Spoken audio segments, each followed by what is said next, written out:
Hi, I'm Mr. Zach. And I'm Ms. Rochelle, and this is your weekly lesson on choices. But before we dig into our lesson, let's practice those memory verses. All right, our first one, Psalm 119:30. You guys got this one down, I know you do. Let's hear it.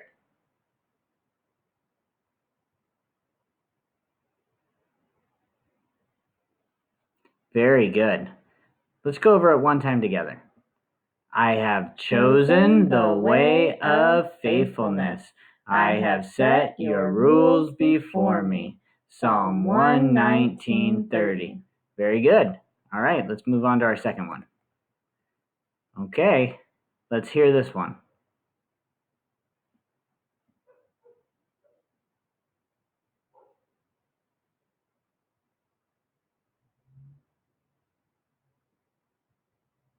This one's quite a bit longer. It is. I think they'll get it though. Let's say it once together. Trust in the Lord with all your heart, and do not lean on your own understanding. In all your ways acknowledge Him, and He will make straight your paths. Proverbs 3:5-6. Good job.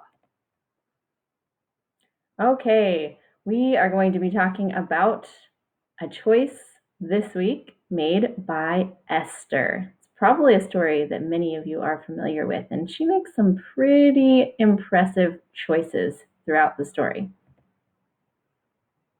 She uses her hands, her ears, her eyes, her feet, her mind to make really good choices. And she is very careful with how she acts. Oh, be careful, little eyes, what you see. Oh, be careful, little eyes, what you see. For the Father up above is looking down with love. So be careful, little eyes, what you see. Oh, be careful, little ears, what you hear. Oh, be careful, little ears, what you hear.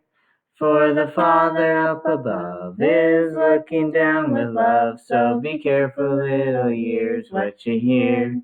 Oh, be careful, little mouth, what you say. Oh, be careful, little mouth, what you say. For the Father up above is looking down with love. So be careful, little mouth, what you say. Oh, be careful, little feet, where you go. Oh, be careful, little feet, where you go. For the Father up above is looking down with love. So be careful, little feet, where you go. Oh, be careful, little hands, what you do. Oh, be careful, little hands, what you do. For the Father up above is looking down with love. So be careful, little hands, what you do. Okay, so this week we're going to talk about Esther's choice, and her big choice is, will I go to talk to the king even though I may be killed? And this is found in the Old Testament in the book of Esther. You guys can look at the pictures which depict the story as we tell you the story. Once there was a king of the Medes and Persians. He threw a big feast, and it was attended by all the important people in his vast empire. During the feast, the king decided to call his wife to entertain guests, so he sent a servant to fetch her. But the queen refused to attend. The king was furious at this snub. "What should I do with my wife who refused to obey me?" he fumed to his wise men. "Well," they said, "if you don't punish her, all the women of the land might copy her and refuse to obey their husbands." So they suggested that the king make an example of the queen by replacing her, and the king really liked this idea. A royal proclamation was made throughout the kingdom calling for all suitable women to be brought to the king so he could choose a queen. One of the king's subjects was a man called Mordecai. He was a Jew who lived near the palace. Mordecai cared for his younger cousin Esther. He was her guardian and looked after her. Esther was taken to the palace along with many other women to see if she would be the next queen. A whole year passed as the women were given beauty treatments and perfumes in preparation to meet the king. Then, one by one, they went to see the king. At last, it was Esther's turn. The king chose Esther. The king announced that Esther should be crowned and become the new queen of the land.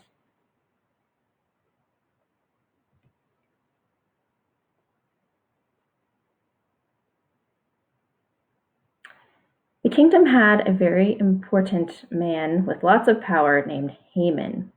Haman liked being important. Everywhere he went, he made sure people bowed down to him.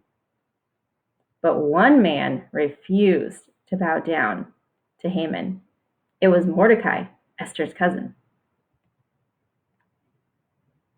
This made the very proud Haman very angry. Haman wanted Mordecai to be killed, but then he thought, why not just kill all the Jews instead of just Mordecai? Haman came up with a wicked plan. He went to the king and said, Your Majesty, there are some really bad people in your kingdom. The king was eager to know more. All those bad people in your kingdom should be destroyed, said Haman. I can arrange for this to happen. So a royal proclamation was made all throughout the kingdom. On a certain day, Jewish men, women, and children could be killed. When Mordecai heard about Haman's plans, he was very sad. He put on old, scratchy clothes called sackcloth, worn by people who were mourning. When Queen Esther heard about the plan, she knew she wanted to do something about it.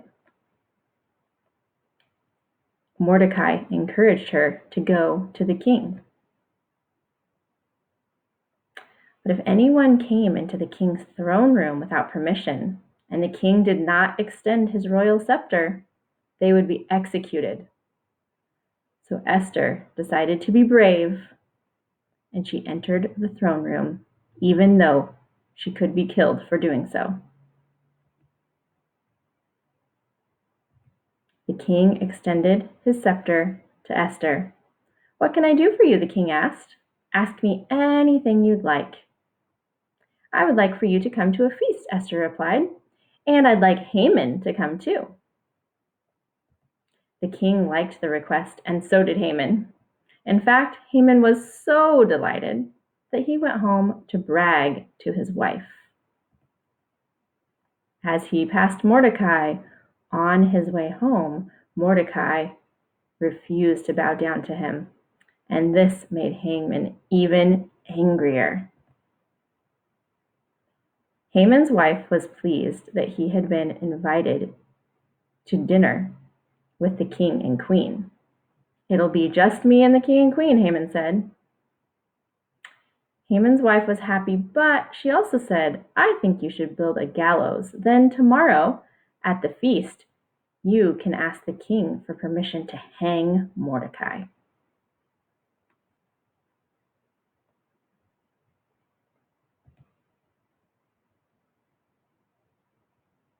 At the feast, the king asked Esther if there was anything that he could give to her.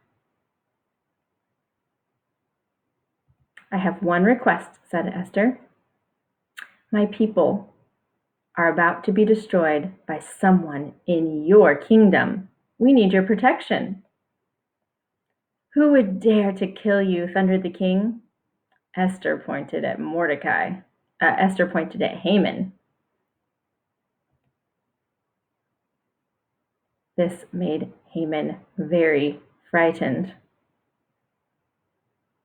He asked Esther for mercy. "Seize that man," the king shouted.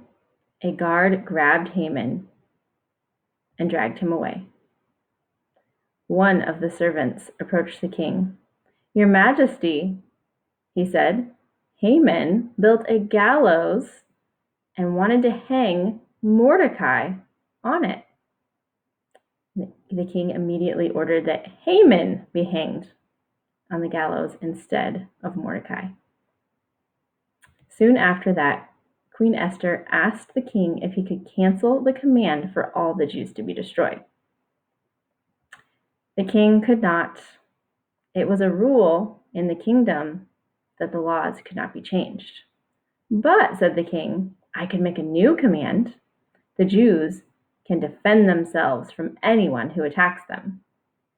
So on the day when the Jews were supposed to be killed, anyone who tried met a well-armed group of Jews who were ready to fight back. So all the Jews were saved, Haman was dead, and Mordecai was promoted to a high rank.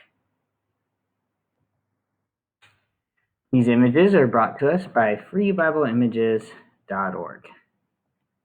So that was a pretty long story, and there were a lot of choices that happened in that story. Let's recap some of those choices. First, we have Haman, who made the choice to try and kill the Jews. Next, we have Mordecai, who chooses to encourage Esther and be an example to her.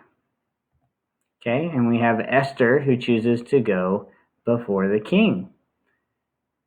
So, are these choices good or are they bad? I think we see both in this story. First, we see that Mordecai chooses to encourage Esther. This is a good choice, and he is a good example to her in that he doesn't bow down to Haman. Instead, he will only worship God, and he is a good example to Esther. Next, we see that Esther chooses to go before the king. She was very scared, but she put others above herself. She was a servant. She helped her people, and she made a good choice and chose to go before the king. Next, we see that Haman, his choices are all bad. All of Haman's choices are bad. He decides to try to kill the Jews, and this is a very bad choice and ends up costing him his life. He's really selfish. He is selfish. Really, we see he is the exact opposite of Esther and Mordecai, who are looking out for others when Haman is looking out for himself. True. Okay, so this week, let's make sure we make good choices, be brave like Esther, and trust in God. Bye, guys. See ya.